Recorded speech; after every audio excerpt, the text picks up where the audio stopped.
ఆది పినిశెట్టి చాలా గ్యాప్ తర్వాత మరొకసారి అయితే హీరోగా తిరిగి వచ్చాడు.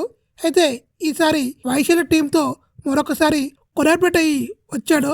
ఇంకా శ్రద్ధం దీని గురించి చెప్పుకోవాలంటే స్టోరీ లైన్ బాగుంది, ఇంకా స్టోరీలో ట్విస్టులు బాగుంటాయి, ఇంకా ఇంటర్వల్ బ్యాంగ్, ఆది పినిశెట్టి యాక్టింగ్, ఇంకా టెక్నికల్ వైస్లో చాలా బాగుంటుంది. ఈ తప్ప సినిమాలో ఇంకేమీ లేదు. స్క్రీన్ ప్లే అనేది చాలా రొటీన్గా ఉంటుంది. ఇంకా స్టోరీ విషయానికి వస్తే ఒక మెడికల్ కాలేజ్లో వరుసగా స్టూడెంట్స్ అందరూ చనిపోతూ ఉంటారు. ఆ చనిపోయిన కారణం ఏంటి అనేది తెలియక కాలేజ్ మేనేజ్మెంట్, ఇంకా పోలీసులు, మీడియా వీళ్ళందరూ తలని గోక్కుంటూ ఉండగా అప్పుడే ఈ కేసుని ఆది పినిశెట్టియే సాల్వ్ చేస్తారని చెప్పేసి పిలిపిస్తారు.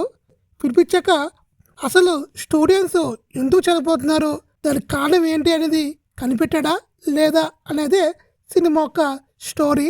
ఈ మూవీ టీము టెక్నికల్ వైస్లో, ఇంకా సౌండ్, ఇంకా స్టోరీ లైన్ వీటి విషయంలో ఫోకస్ అయితే బాగా పెట్టారు. అయితే స్క్రీన్ ప్లే విషయంలోనే కొంచెం తలపడ్డారు. ఆ స్క్రీన్ ప్లే కూడా బాగుంటే సినిమా వేరే లెవెల్ ఉండేది. హీరోయిన్ అయిన లక్ష్మీ మీనన్ కూడా చాలా రోజుల తర్వాత మరొకసారి హీరోయిన్కి అయితే కనిపించింది. తన యాక్టింగ్ కూడా చాలా బాగుంది. అసలు తన క్యారెక్టర్ ఏంటి అనేది తెలియాలంటే మీరు సినిమా చూడాల్సిందే.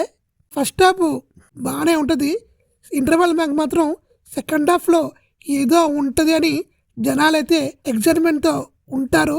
అయితే సెకండ్ హాఫ్ని రొటీన్గా తీస్తారు. ఇంక ఎండింగ్ కూడా అంతంత మాత్రమే ఎండింగ్ ఇచ్చారు.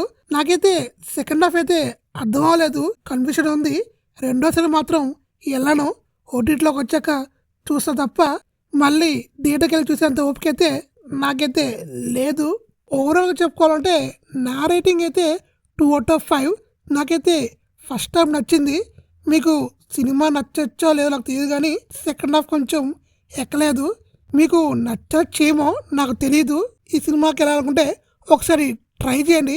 ఇంకా వీడియో నచ్చినట్లయితే లైక్ చేయండి, అలానే ఈ ఛానల్ని సబ్స్క్రైబ్ చేయండి ప్లీజ్.